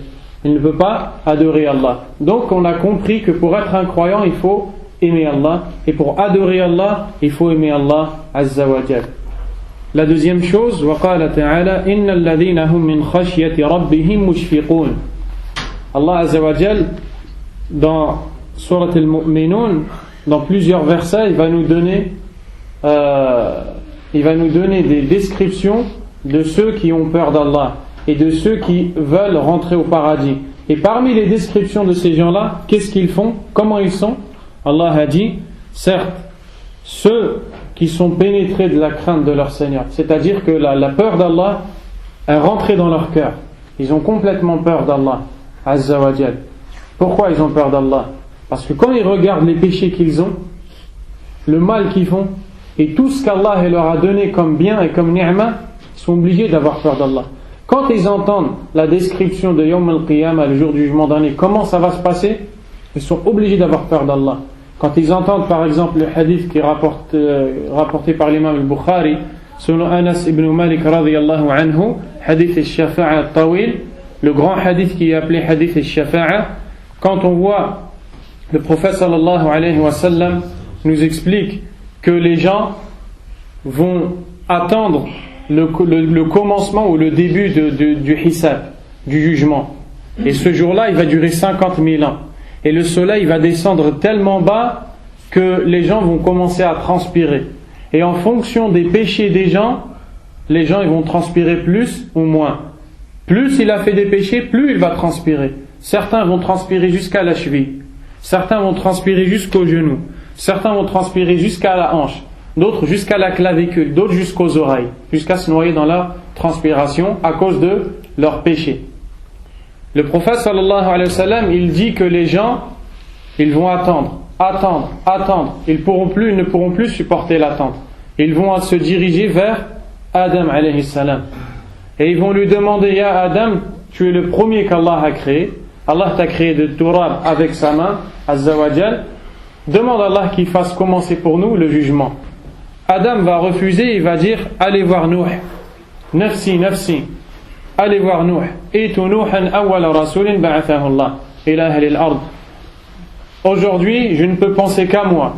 Allez donc voir Nuh et demandez-lui. C'est le premier messager qu'Allah a envoyé sur terre. Ils vont aller voir Nuh. Nuh alayhi salam, il va répondre nafsi, nafsi. Et il va envoyer les gens vers les autres prophètes jusqu'à ce qu'ils vont passer par Moussa. Moussa pareil, il va leur dire allez voir Isa. Isa pareil, il va leur dire nafsi, nafsi. Allez voir Muhammad sallallahu alayhi wa sallam. Ils vont aller voir Muhammad alayhi salatu wa sallam. Et le prophète alayhi salatu wa sallam, il va dire allez pour moi. Yani ash-shafa'a, ana ashfa' bi'idhnillah azza wa jalla. Donc le prophète sallallahu alayhi wa sallam va se prosterner, sayasjudu tahta al-arsh alayhi salatu wassalam, il va faire une prosternation en dessous du arsh, et puis il a dit قال فأسجد تحت العرش فأحمد الله بمحامد لم أكن أعرفها الله علمنيها أو كما قال عليه الصلاة والسلام. Il va invoquer Allah Azza wa Jal, et il va faire beaucoup de dua, et Allah il va lui inspirer des invocations, il va lui mettre dans la tête des invocations qu'il ne connaissait pas sur terre, avec des noms d'Allah qu'il ne connaissait pas, et il va se mettre à invoquer jusqu'à ce qu'Allah Azza wa Jal va dire Ya Muhammad irfa' ra'sak, oh Muhammad lève ta tête, wasal tu'ta, et demande, on te donne ce que tu veux, wa qul tusma', et dis, on va t'écouter, washfa' tushaffa', et intercède, l'intercession va être accordée. Donc tu vois, quand tu entends tout ça, tous les prophètes ils auront peur d'Allah, alors que les prophètes ils désobéissent pas à Allah. Le prophète Mohammed sallallahu alayhi wa sallam, c'est celui qu'Allah aime le plus. Et bien il va se prosterner en dessous du arsh, et il va attendre qu'Allah lui donne la permission. Quand tu vois, Allah Azza wa Jalla a dit dans le Coran فَإِذَا انشَقَّتِ السَّمَاءُ فَكَانَتْ وَرْدَةً كَالدِّهَانِ فَبِأَيِّ آلَاءِ رَبِّكُمَا تُكَذِّبَانِ. Lorsque le ciel va complètement se déchirer jusqu'à ce qu'il va ressembler à une rose, al-ward al-ma'roufa, la rose, tellement qu'il va être les lumières qu'il y aura ce jour-là, parce que tu entends Allah Azza wa Jalla qui dit فَإِذَا نُفِخَ فِي الصُّورِ نَفْخَةٌ وَاحِدَةٌ وَدُكَّتِ الْأَرْضُ وَالْجِبَالُ سورة الحاقة وَدُكَّتِ الْأَرْضُ وحملت الأرض والجبال فدكتا دكة واحدة فيومئذ وقعت الواقعة وانشقت السماء فهي يومئذ واهية والملك على أرجائها ويحمل عرش ربك فوقهم يومئذ ثمانية. Allah Azza wa Jalla a dit, lorsque l'on soufflera dans la trompe, Israfil alayhi salam, il va souffler dans la trompe pour dire aux gens que le jugement va commencer. Qu'est-ce qui va se passer ce jour-là?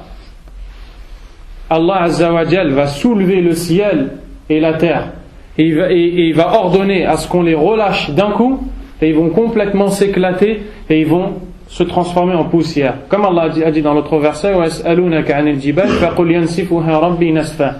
et il t'interroge sur les montagnes, dit mon serviteur va les faire complètement fondre ou disparaître. Donc Monseigneur. Oui, mon Seigneur. J'ai dit quoi? Mon serviteur. Mon Seigneur. Donc, ensuite, Allah Azza wa Jal dit que le ciel va se déchirer et il va devenir faible. Le ciel, il va s'affaiblir. Pourquoi? Par peur d'Allah Azza wa Jal. Et les anges, ils vont aller se mettre aux côtés des cieux. Ils vont plus rester au milieu. Ils vont aller se mettre sur la gauche, sur la droite, tellement ils auront peur d'Allah Azza wa Jal. Et Allah dit, et ce jour-là, l'événement va se produire. Quel événement? Tous les gens vont rendre des comptes à Allah subhanahu wa ta'ala. Toi, quand tu entends des versets comme ça et bien d'autres encore, qu'est-ce qu'il y a dans ton qalb? Al-khawf min Allah, obligatoirement la peur d'Allah. Quand tu sais ce qui t'attend devant Allah, tu es obligé d'avoir peur d'Allah. Donc tu vas adorer Allah avec quoi? Tu vas t'humilier devant Allah, tu vas te rabaisser devant Allah et tu vas dire Ya Allah, ana faqir, ana da'if, comme le verset qui a été récité dans Salat al-Maghrib. Moussa alayhi salam, il a levé ses mains. C'est quoi le verset? فَقَالَ رَبِّ إِنِّي لِمَا أَنزَلْتَ إِلَيَّ مِنْ خَيْرٍ فَقِيرٍ. Moussa alayhi salam, il est parti se mettre à l'ombre et il a dit, oh mon Seigneur, j'ai besoin de ce que tu dois me donner. Je suis pauvre, je suis faible, ya Allah, aide-moi. Donc c'est comme ça que le serviteur il est, et c'est ça l'ibada. L'ibada, mahabbatullah wa dhullu lahu subhanahu wa ta'ala. Et Allah a assemblé ces deux choses-là, al-mahabba, l'amour et l'humiliation, dans la parole, dans le verset. Et dans ce verset, Allah Azza wa Jalla, il nous parle des anbiya. Ce verset, il est dans Surat al-Anbiya, les prophètes. Après qu'Allah il ait parlé de beaucoup de prophètes, il nous fait une conclusion. Et il nous dit إِنَّهُمْ كَانُوا يُسَارِعُونَ فِي الْخَيْرَاتِ وَيَدْعُونَنَا رَغَبًا وَرَهَبًا وَكَانُوا لَنَا خَاشِعِينَ. Allah dit que les prophètes se précipitaient vers le bien. Ils accouraient au bien. Et ils invoquaient Allah raghaban, ay mahabbatan, وَرَهَبًا أي خَوْفًا وَذُلًّا وَكَانُوا لَنَا خَاشِعِينَ. Donc ils se précipitaient à aller faire les bonnes actions, à faire le bien. Et en plus de ça, ils invoquaient Allah subhanahu wa ta'ala avec amour et crainte. Et ils étaient humbles devant nous, c'est-à-dire, alaykum salam, ils s'humiliaient et se rabaissaient devant Allah subhanahu wa ta'ala. إذا متى يكون العمل عبادة إذا كان فيه حب الله وذل العبد لله. La sixième question. Maintenant qu'on a vu que l'ibada, il faut aimer Allah pour le faire. La sixième question, c'est la suite à ça.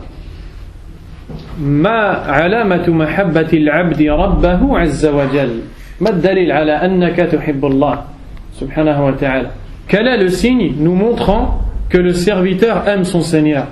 Maintenant on a compris que pour faire une adoration il faut aimer Allah, mais beaucoup de gens disent on aime Allah, et lorsque un peuple a prétendu aimer Allah, ils ont dit nous on aime Allah. Allah Azza wa Jal a descendu un verset.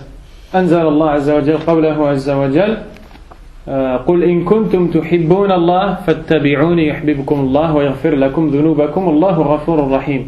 C'est-à-dire, dis ya Rasulallah à ces gens-là, si vraiment vous aimez Allah, alors suivez-moi. Qui? Rasul alayhi salam. Suivez-moi, Allah vous aimera et vous pardonnera vos péchés, et Allah est pardonneur et miséricordieux. Le verset est dans Surat Al-Imran. Et ce verset, il a été appelé par les savants Ayatul Mihna, le verset du test, ou le verset de l'épreuve. Allah Azza wa Jal, avec ce verset, il a testé ces gens-là. Est-ce que vraiment vous aimez Allah? Voici la preuve maintenant. Si vous suivez le prophète, ça veut dire que vous aimez Allah. Si vous ne suivez pas le prophète, ça veut dire que vous n'aimez pas Allah subhanahu wa ta'ala. La réponse à cette question, alamatu dhalik an yuhibba ma yuhibbuhu Allah ta'ala wa yubghida ma yuskhituhu fayamtathilu awamirahu wa yajtanibuna manahiyah ويوالي أولياءه ويعادي أعداءه ولذا كان أوثق عرى الإيمان الحب في الله والبغض فيه. Donc la réponse à cette question, quel est le signe qui nous montre que le serviteur aime son Seigneur? Nous on vient d'en voir un qui est le suivi du prophète alayhi salatu salam, et il n'a pas été mis dans le livre. Celui qui a été mis dans ce livre, c'est plus global, c'est plus général. La réponse, la preuve montrant que le serviteur aime son Seigneur, c'est qu'il aime tout ce que son Seigneur aime, et il déteste tout ce que son Seigneur déteste. Et par conséquent qu'il mette en pratique ses obligations et qu'il délaisse ses interdictions et qu'il prend en allié les alliés d'Allah et qu'il prenne en ennemi les ennemis d'Allah. Pour ça, l'anse la plus solide de la foi est le fait d'aimer en Allah et de détester en Allah. On va résumer toute cette parole. Quelle est la preuve que tu aimes Allah? La réponse, c'est que tu aimes tout ce qu'Allah aime. Un exemple. Allah Azza wa Jalla a dit dans le Coran, Inna Allah yuhibbu at-tawwabin wa yuhibbu al-mutatahhirin. Certes, Allah aime ceux qui se repentent et il aime ceux qui se purifient. Anta alayka an tuhibba at-tawwabin wa tuhibba al-mutatahhirin. Toi, il est obligatoire d'aimer ceux qui se repentent et ceux qui se purifient. Limada? Pourquoi? Qui est-ce qui me répond rapidement? Parce qu'Allah Azza wa Jalla les aime. Donc, tout ce qu'Allah aime, tu dois l'aimer. Tout ce qu'Allah déteste, subhanahu wa ta'ala, tu dois le détester. Allah Azza wa Jalla a dit dans le Coran, le peuple de Qarun, ils ont dit à Qarun, إن قارون كان من قوم موسى فبغى عليهم وآتيناه من الكنوز ما إن مفاتحه لتنوء بالعصبة للقوة إذ قال له قومه لا تفرح إن الله لا يحب الفرحين أي المتكبرين. Donc Allah Azza wa Jalla, il n'aime pas les gens orgueilleux, ceux qui se vantent et qui se sentent meilleurs que les autres, ou qui croient lorsqu'ils ont une chose que eux le méritent et personne d'autre que eux le mérite. Allah, il n'aime pas ça. Il n'aime pas les gens orgueilleux. Le peuple de Qarun, ils ont dit à Qarun, attention, Allah t'a donné de l'argent, mais il ne faut pas que tu sois orgueilleux. Il ne faut pas que tu éprouves de la joie à un point où tu vas devenir orgueilleux, parce qu'Allah n'aime pas les gens qui sont orgueilleux. Donc toi, tu ne dois pas aimer les orgueilleux. Tout ce qu'Allah aime, tu dois l'aimer. Tout ce qu'Allah déteste, tu dois le détester. Donc tu dois aimer les croyants. Et les kuffars, tu ne dois pas les aimer parce qu'Allah Azza wa Jalla a dit Innahu la yuhibbul kafirin. Certes, Allah n'aime pas les mécréants. Et aussi que tu mettes en pratique tout ce qu'Allah t'a ordonné de faire et que tu aimes faire cette chose-là. Lorsque tu pries pour Allah et tu aimes faire cette chose-là. Lorsque tu ne mens pas, parce que mentir c'est une interdiction, tu délaisses le mensonge parce que tu n'aimes pas mentir. Pas juste parce que tu vas avoir un péché ou juste parce que tu vas être puni, mais parce que tu n'aimes pas mentir. Donc tout ce qu'Allah aime, toi tu dois l'aimer. Et tout ce qu'Allah tabaraka wa ta'ala déteste, tu dois aussi le détester. Et tu dois prendre en allié les alliés d'Allah. Man awliya'ullah al-mu'minun. Qui sont les alliés d'Allah? Les croyants. Allah Azza wa Jalla a dit dans le verset Allahu waliyyu alladhina amanu yukhrijuhum min adh-dhulumati ila an-nur. Allah est l'allié des croyants. Il les fait sortir des dhulumat, des ténèbres, de l'égarement, du mal, du shirk, du kufr, de la bid'a, du fisq, de la ma'siyah, de l'innovation, de l'association, de la mécréance, des péchés, vers an-nur, la lumière, nur al-ta'a, nur al-ibada, wa hakadha, vers la lumière de l'obéissance, vers la lumière des bonnes actions. Donc Allah est l'allié des croyants. Et les alliés et les croyants sont les alliés les uns les autres. Allah Azza wa Jalla a dit وَالْمُؤْمِنُونَ وَالْمُؤْمِنَاتُ بَعْضُهُمْ أَوْلِيَاءُ بَعْضٍ. Allah Azza wa Jalla a dit les croyants et les croyantes sont alliés les uns avec les autres. Donc ces gens-là, tu dois les prendre pour alliés. Donc tu n'as pas le droit de détester un allié d'Allah. Tu n'as pas le droit de détester un croyant, quelqu'un qui obéit à Allah. Surtout celui qui fait des efforts le plus pour s'accrocher à la vérité et pour s'accrocher aux ordres d'Allah. Quand il fait une chose, il le fait parce qu'Allah lui a dit de faire. Et quand il ne fait pas une chose, il ne le fait pas parce qu'Allah lui a interdit de le faire. Comment toi tu peux détester quelqu'un comme ça? Et ça on le voit beaucoup. On le voit beaucoup. Que ce soit dans des familles musulmanes ou bien les musulmans entre eux. Quand quelqu'un essaye de suivre une chose parmi les choses de la sunna du prophète sallallahu alayhi wa sallam, la première chose qu'on va lui dire, c'est que tu nous as ramené une religion nouvelle et que tu es dur et que celui-là, il a une faiblesse dans l'amour d'Allah Azza wa Jal. Il n'aime pas Allah correctement. Comment tu peux reprocher à quelqu'un d'obéir à Allah et de mettre en pratique les ordres d'Allah subhanahu wa ta'ala? Et plus la foi elle monte, plus l'amour d'Allah il monte, moins tu vas critiquer ceux qui s'accrochent à Allah subhanahu wa ta'ala. Et la dernière chose, que tu prennes en ennemi les ennemis d'Allah Azza wa Jal. Allah Azza wa Jal a des ennemis. Et les ennemis d'Allah ont été cités dans la suite du verset. Wa alaykum salam. وَالَّذِينَ كَفَرُوا أَوْلِيَاؤُهُمُ الطَّاغُوتُ يُخْرِجُونَهُم مِّنَ النُّورِ إِلَى الظُّلُمَاتِ أُولَئِكَ أَصْحَابُ النَّارِ هُمْ فِيهَا خَالِدُونَ. Et ceux qui ont mécru, leurs alliés sont ceux qui sont adorés en dehors d'Allah.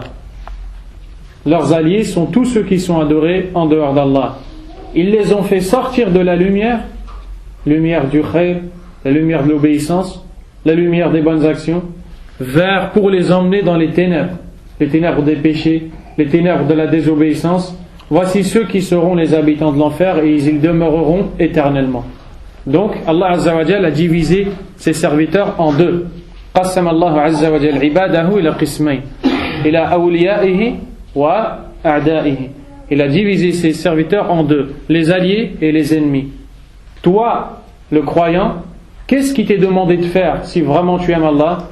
De prendre en allié les alliés d'Allah et en ennemi les ennemis d'Allah subhanahu wa ta'ala. Et c'est pour ça que le prophète sallallahu alayhi wa sallam a dit dans le hadith أوثق عرى الإيمان الموالاة في الله والمعاداة في الله والحب في الله والبغض في الله.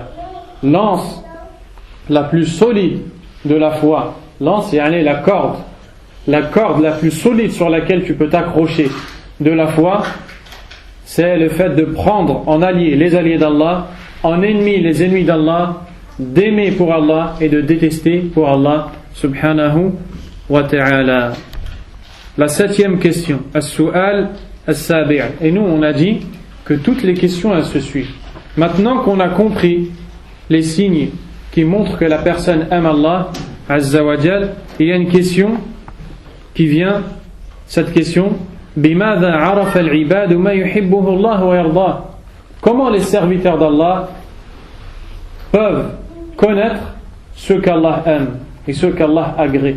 Parce qu'on est en train de parler de l'ibada, de l'adoration, et on a dit que l'ibada c'est ce qu'Allah aime. Comment je fais moi pour savoir qu'Allah aime une chose? Qu'est-ce qui peut me répondre? Barakallah fik. Une deuxième chose. Barakallah fik. J'aime bien les réponses rapides comme ça, on ne perd pas de temps et c'est clair, Inch'Allah. Donc comment on peut savoir qu'Allah aime quelque chose? Dans le Coran. Comment on peut savoir qu'Allah aime quelque chose? Dans la Sunna. Et ça c'est la base du musulman. Le musulman il revient toujours au Coran et à la Sunna, et il a besoin de rien d'autre que ça. Parce que le Coran et la Sunna c'est wahi, une révélation qui vient d'Allah. Il n'y a pas quelqu'un qui sait plus qu'Allah. Allah a dit dans le verset wa fawqa kulli dhi ilmin alim. Et au-dessus de chaque savant, il y a quelqu'un de plus savant encore. Et Allah, il est au-dessus de tous les savants. Donc, quand tu veux savoir quelque chose, tu reviens à Allah, celui qui est au-dessus de tous les savants, le créateur des savants. Subhanahu wa ta'ala. Al-jawab, la réponse, عرفوه بإرسال الله تعالى الرسل وإنزاله الكتب آمرا بما يحبه الله ويرضاه ناهيا عما يكرهه ويأباه وبذلك قامت عليهم حجته الدامغة وظاهرت حكمته البالغة.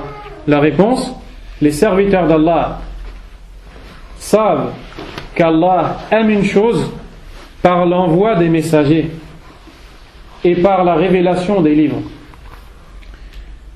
dans lesquels Allah nous ordonne de faire ce qu'il aime et nous interdit de faire ce qu'il déteste. Et par l'envoi des livres et la révélation des messagers, les serviteurs d'Allah n'ont plus d'arguments. Ils ne pourront plus se défendre le jour du jugement dernier et ils ne pourront plus dire ya Allah, je ne savais pas, je ne savais pas. Là, Allah Azza wa Jal, il a révélé les livres et il a envoyé les prophètes, et la preuve elle est claire. Plus personne ne pourra dire le jour du jugement dernier je ne savais pas, ya Allah, je ne savais pas. Donc, pourquoi il nous donne cette réponse-là? Parce que dans les questions précédentes, il nous a enseigné, il nous a appris qu'Allah Azza wa Jal, il nous a créés pour l'adorer. Et là, par cette réponse, il veut nous dire, ne croyez pas qu'Allah Azza wa Jal vous a créé pour l'adorer, et après ça, il vous a laissé décider vous comment vous allez l'adorer. Et vous a laissé choisir vous comment vous allez l'adorer. Yarhamukallah. Allah Azza wa Jal, il nous a pas لم يكلنا إلى أنفسنا ولم يكل أمر العبادة إلينا لم يجعله إلينا بل أرسل الرسول وأنزل الكتب حتى يعلمنا كيف نعبده عز وجل. Allah Azza wa Jal, il ne nous a pas laissé réfléchir et inventer comment on va l'adorer. Là, il nous a envoyé des prophètes et il nous a fait descendre des livres. Il a fait descendre des livres et il a envoyé des gens qui nous expliquent ces livres-là. Et le dernier des livres c'est le Coran, et le dernier des prophètes c'est Muhammad sallallahu alayhi wa sallam. Donc, pour savoir quand est-ce qu'Allah aime une chose ou quand est-ce qu'Allah n'aime pas une chose, tu dois regarder dans le dernier livre qui est le Coran et dans le dernier prophète, dans la sunna du dernier prophète qui est Muhammad sallallahu alayhi wa sallam. Après ça, il n'y a plus d'argument, tu ne peux plus te défendre yawm al-qiyamah. الدليل على ذلك قال الله تعالى رسلا مبشرين ومنذرين لئلا يكون للناس على الله حجة بعد الرسل. Allah a dit dans le verset de Surat An-Nisa 165, Allah a dit dans ce verset, des prophètes, des messagers que nous avons rendus annonciateurs et avertisseurs, c'est-à-dire يبشرون الناس بالجنة إذا هم أطاعوا الله وينذرون الناس عن النار يخوفونهم من النار إذا هم عصوا الله عز وجل. Les prophètes annoncent la bonne nouvelle aux gens qu'ils entreront au paradis s'ils obéissent à Allah, et ils avertissent les gens en les mettant en garde contre le feu de l'enfer s'ils désobéissent à Allah subhanahu wa ta'ala. Puis dans la suite du verset, Allah a dit afin que les gens n'aient plus d'arguments après l'envoi des messagers. C'est-à-dire qu'à partir du moment où Allah il a envoyé les prophètes, tu peux plus dire je ne savais pas, c'était à toi de chercher. C'était à toi d'ouvrir le Coran et de chercher ce qui est halal et ce qui est haram. C'était à toi de savoir comment prier. C'était à toi de chercher comment faire les ablutions, etc., etc. وقال تعالى قل إن كنتم تحبون الله فاتبعوني يحببكم الله ويغفر لكم ذنوبكم والله غفور رحيم. Et Allah a dit, donc dans le verset qu'on a cité avant, Surat Ali Imran, verset 31, Allah a dit à son prophète, dis, si vraiment vous aimez Allah, suivez-moi donc alors. Allah vous aimera et vous pardonnera vos péchés, et Allah est pardonneur et miséricordieux. Subhanahu wa ta'ala. Donc, quand est-ce qu'on voit qu'Allah Azza wa Jal aime une chose ou pas? Par l'envoi des prophètes et par la révélation des livres, c'est-à-dire le Coran et la Sunna. Su'al al-Thamin, la 8e question. Kam shurut al-ibada? Combien sont les conditions de l'adoration? Ma ma'na shurut al-ibada? Qu'est-ce qu'il veut dire par les conditions de l'adoration? À la base, quand on dit les conditions de l'adoration, al-asl anna ma'na hadha al-kalam shurut qabul al-ibada. C'est-à-dire, à la base, ça veut dire les conditions pour que l'ibada soit acceptée. On est toujours en train de parler de l'ibada depuis le début du livre. Et celui qui comprend bien tout ça, il sort avec une grande faïda. Il sort avec une grande leçon. Donc, ici, quand il nous dit combien sont les conditions de l'adoration, dans la réponse, il nous dit thalatha. Elles sont au nombre de 3. On va lire sa réponse, après on va expliquer.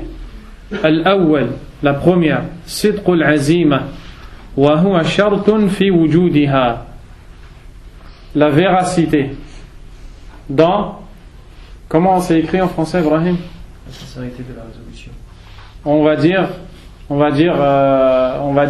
le fait d'avoir la pleine résolution, la pleine envie, la véracité, la pleine envie, comme je dis là, la pleine envie, la véracité pour faire cette chose-là. Et c'est une condition pour que l'acte soit présent. On va expliquer tout ça. La deuxième, ikhlasun niyya. La deuxième, la sincérité dans l'intention. La troisième, muwafaqatu shar'i alladhi amara Allah ta'ala alla yudana illa bih. Être en accord avec la législation d'Allah, être en conformité avec l'ordre d'Allah Azza wa Jal, l'ordre au sujet duquel Allah Azza wa Jal a ordonné qu'on ne suive pas autre que celui-là ou que celui-ci. Wa huma ay athani wa thalith shartan fi qabuliha. Et la deuxième et troisième condition qu'on vient de citer sont des conditions pour l'acceptation.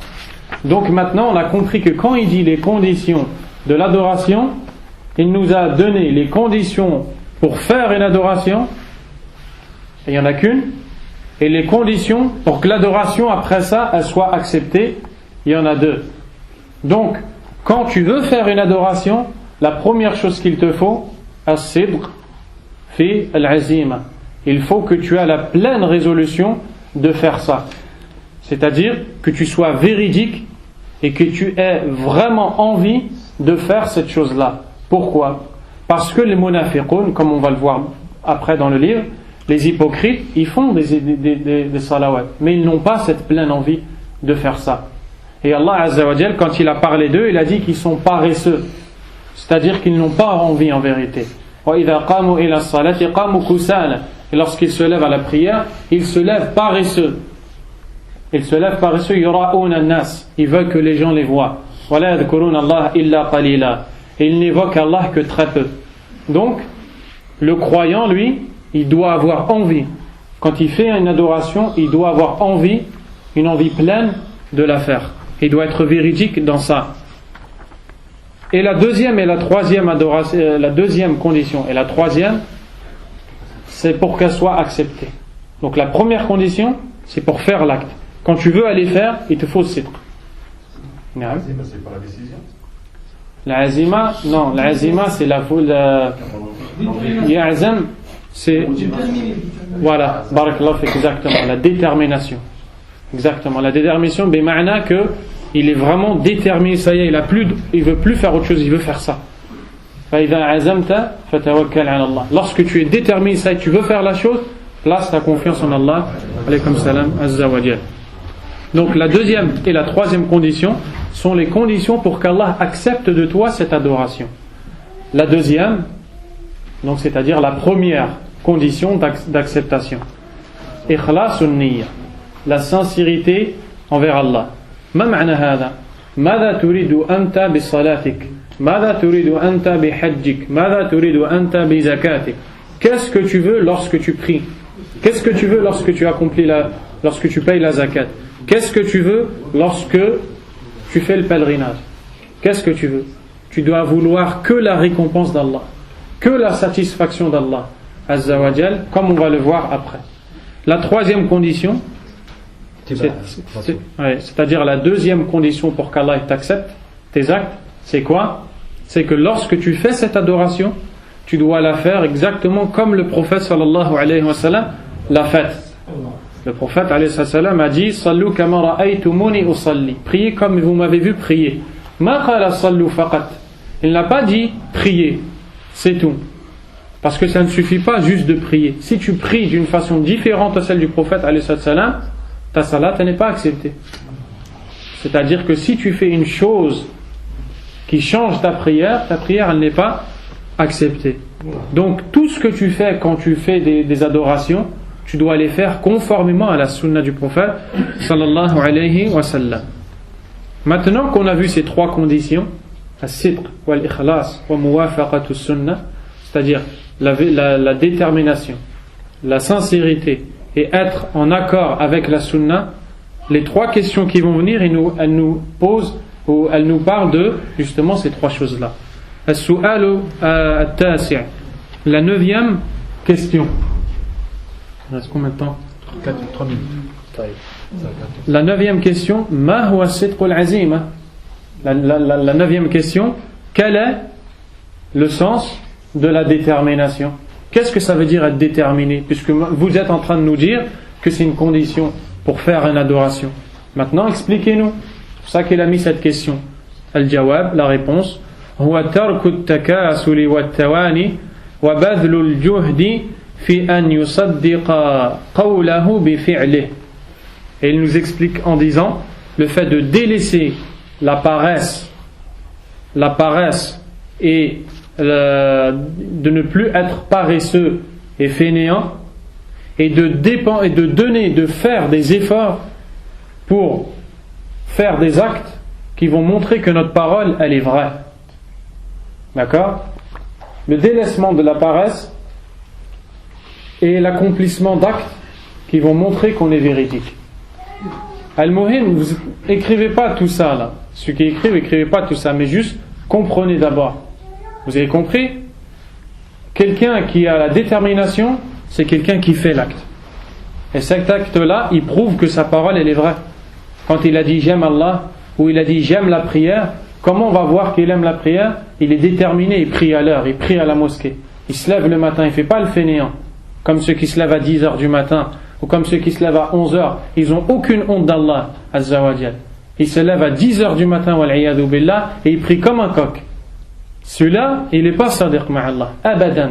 Il n'est pas déterminé, il n'a pas de véracité, il n'est pas véridique avec Allah, subhanahu wa ta'ala. Celui qui est véridique avec Allah, celui qui se lève à la prière et il prie à l'heure pour Allah Azza wa Jal. Comment, quand son patron il l'appelle, il court, il est prêt à traverser la terre pour aller travailler. Et quand tu dis c'est l'heure de la salat, il dit j'ai mal au dos, et la mosquée elle est loin.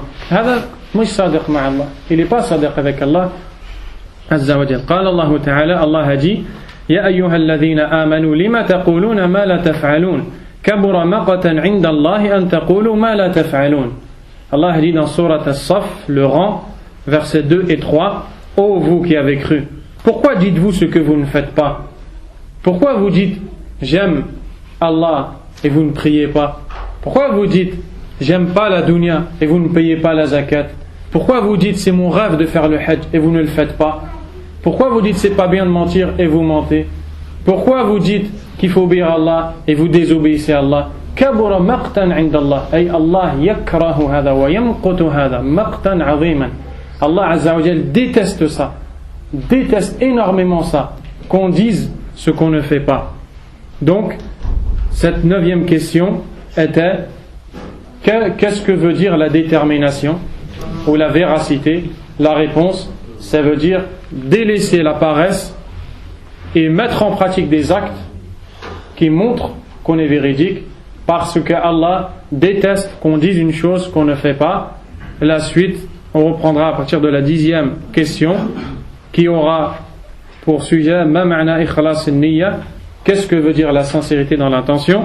Samedi prochain, Inch'Allah. Wa barakallahu fikum wa sallallahu wa sallam wa baraka ala nabiyyina Muhammad wa ala alihi wa sahbihi ajma'in. Subhanakallahumma wa bihamdik ashhadu an la ilaha illa ant astaghfiruka wa atubu ilayk wallahu a'lam.